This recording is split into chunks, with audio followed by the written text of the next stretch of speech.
Er ist Lehrer. In den letzten Monaten fragt er sich, wie lange man eigentlich von einem Zwischentief reden darf und wenn so etwas wie eine Midlife-Crisis anfängt. Irgendwie hat er sich das alles etwas anders vorgestellt. Rockstar, das wär's gewesen. Vielleicht auch etwas Bahnbrechendes erfinden.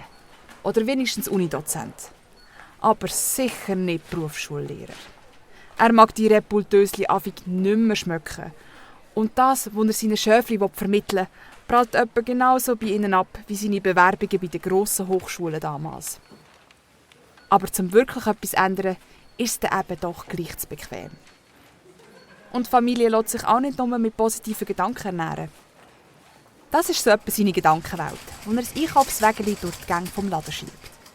Und auf einmal sieht er, wie von ihm jemandem das Portemonnaie aus der Jackentasche fällt. Als er das Portemonnaie aufliest und es zurückgeben will, ist der Besitzer schon verschwunden. Er schaut ins Portemonnaie rein, dort ist aber nur ein Zettel mit der Aufschrift «Bitte zurückbringen» und eine Adresse inklusive Angabe vom Stockwerk und Wohnungsnummer drin. Am nächsten Tag geht der Lehrer an die Adresse.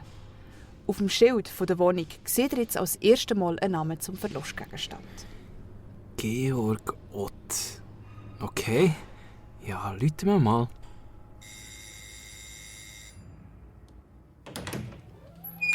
Der Herr bedankt sich fürs Vorbeibringen vom Portemonnaie und bittet den Lehrer, doch reinzukommen. Dort erklärt er dem Lehrer, dass er nicht zufällig da sei. Er hat eine Aufgabe für ihn. Er hat ihn schon länger beobachtet und wisse, dass er dieser Aufgabe gewachsen sei. Und wieder mal ein Abenteuer vertragen könnte. Er fragt den Lehrer, ob er das Gefühl zwischen Weihnachten und Neujahr kennt, wo man nie so genau weiss, welcher Tag eigentlich sei und alles so etwas gemütlicher und erholter sei. Der Lehrer nickt. Der Herr Ott weiht den Lehrer ein, dass auch das kein Zufall sei. Jedes Jahr hat jemand die Aufgabe, für genau das Gefühl zu sorgen. Und zwar, indem er in 3 Begegnungen mit den verpeiltesten, gemütlichsten und stressresistentesten Personen die sogenannte Gemütlichkeitsbatterie aufladet. Dieses Jahr sei jetzt halt eben der Lehrer dran. Er kam für die Mission ein spezielles Handy über, ein altes Nokia 3210.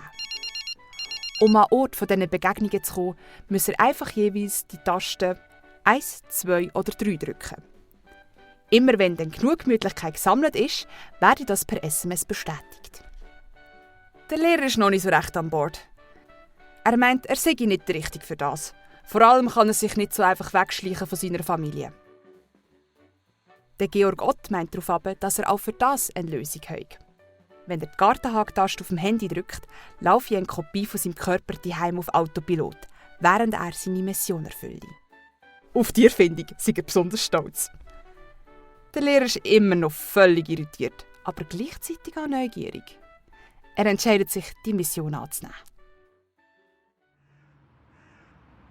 Als er am nächsten Morgen daheim aufwacht und in den Garten rausläuft, drückt er auf dem Handy die Taste 1 und schliesst die Augen.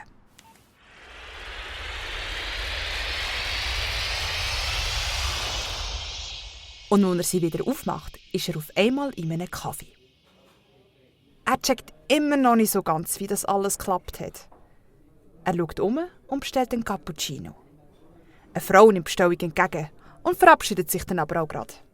Meine Schicht ist leider fertig, aber ich sag's meinem Kollegen, der kümmert sich darum. Ein Herr mit schulterlangem Haar, einem Unterarmtattoo und dem wohl faulsten Gang der Welt schlendert durchs Lokal und putzt verträumt und halbherzig ein paar Tische. Inzwischen sind seit der Bestellung geschlagene 10 Minuten vergangen. Er ist sich nicht sicher, ob der Herr, der am Putzen ist, auch serviert und probiert ihn hinzuwinken. Der schaut zwar in seine Richtung, macht aber keine Anstalt, etwas dergleichen zu tun. Er wirkt nicht ganz anwesend. Moment, das ist der erste aus seiner Liste. Er muss jetzt deutlichere Zeichen anwenden und wedelt jetzt so mit den Armen wie jemand, der am Flughafen auf dem Rollfeld Flugzeug lotst. Endlich wirkt's. Ciao, wie hast du es? Du, ganz gut. Noch besser, wenn ich einen Cappuccino auf dem Tisch hätte. Voll. So ein Cappuccino ist schon noch etwas Geiles. Also ich habe vor 10 Minuten einen bestellt. Weißt du, wer da serviert? Das bin ich. Ja, also Hat dir deine Kollegin nichts gesagt von meiner Bestellung? Mal, jetzt wo du sagst. Bringst du mir einen? Bringen? Was ist das Konzept von bringen genau? Wenn ich dir einen bringe, bringe ich es dann im Leben zu etwas. Weisst was ich meine? Ich han so die tiefen Gedanken grad. Im Lehrer wird das alles etwas zu viel. Das eventuell noch einen ganzen Tag durchhaben. Bei diesem Gedanken wird ihm ganz anders. Zum Glück kommt in dem Moment schon ein SMS. Das ist ja zackig gegangen. Der Autopilot war dann doch nicht so toll. Seine Frau hat ihm in dieser Zeit wichtige Sachen erzählt, die er so halt eben nicht mitbekommen hat. Sie wirft ihm vor, noch abwesender zu sein, als in letzter Zeit sowieso schon. Er beschließt, in Zukunft auf den Autopilot zu verzichten und schiebt dafür einen anderen Grund vor, der ihm zum Reisen zwinge. Darüber reden dürfe er aber nicht. Die Frau ist nicht sonderlich begeistert. Sie weiß nicht, ob sie selber besorgt sei. Schleicht er sich raus, um ihr etwas zu verheimlichen? Vor der zweiten Begegnung von seiner Festtagsmission ist er noch mal ziemlich angespannt. Ob es echt auch das Mal so geschmeidig läuft wie beim ersten Mal?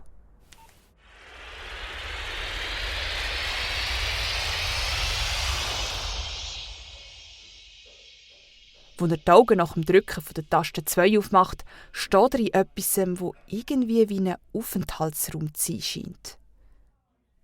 Hinter ihm nähert sich Schritt, begleitet von einem Rollgeräusch von einem Wägeli. Eine weiss angekleidete Frau fragt ihn: Grüezi, kann ich Ihnen helfen? Ja, ich würde gerne jemanden besuchen. Ah, das ist doch immer schön. Wer suchen Sie denn? Das klingt jetzt sicher mega blöd, aber ich weiss es ehrlich gesagt gerade nicht.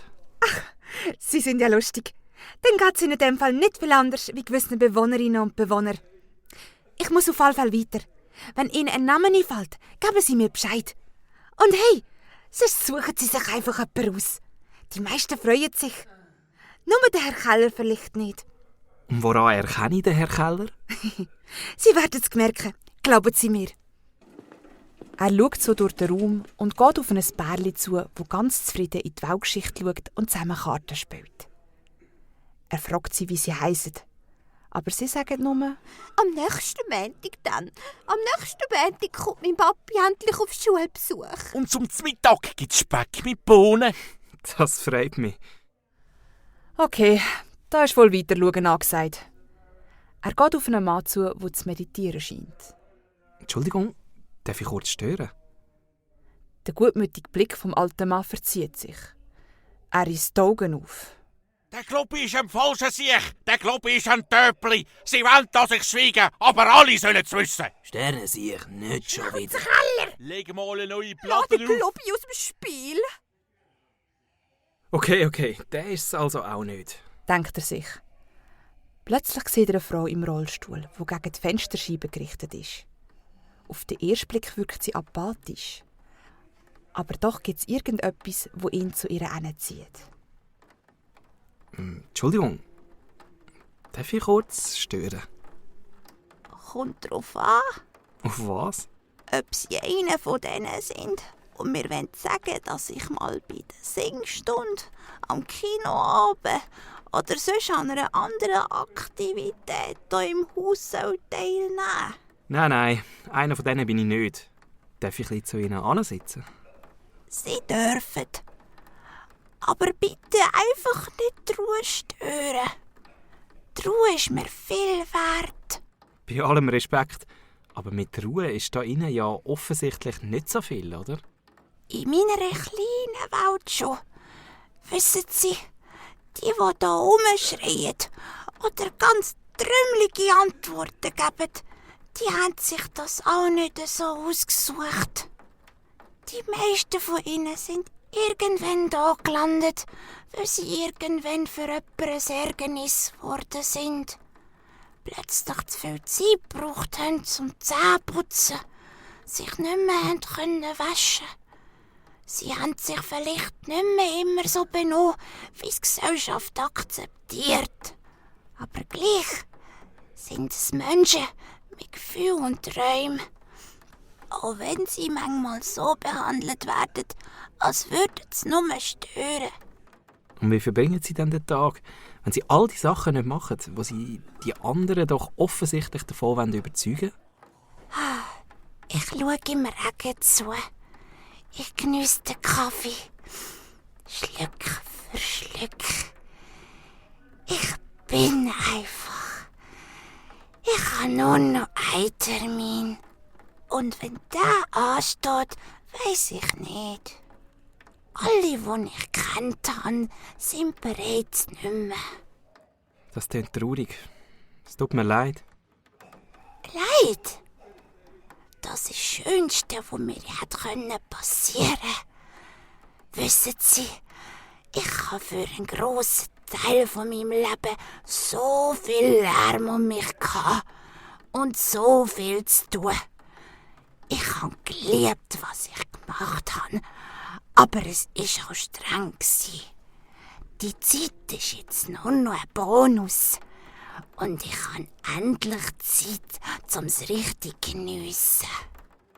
Die Frau hat ihn beeindruckt. Sie hat so viel Würde und Ruhe ausgestrahlt.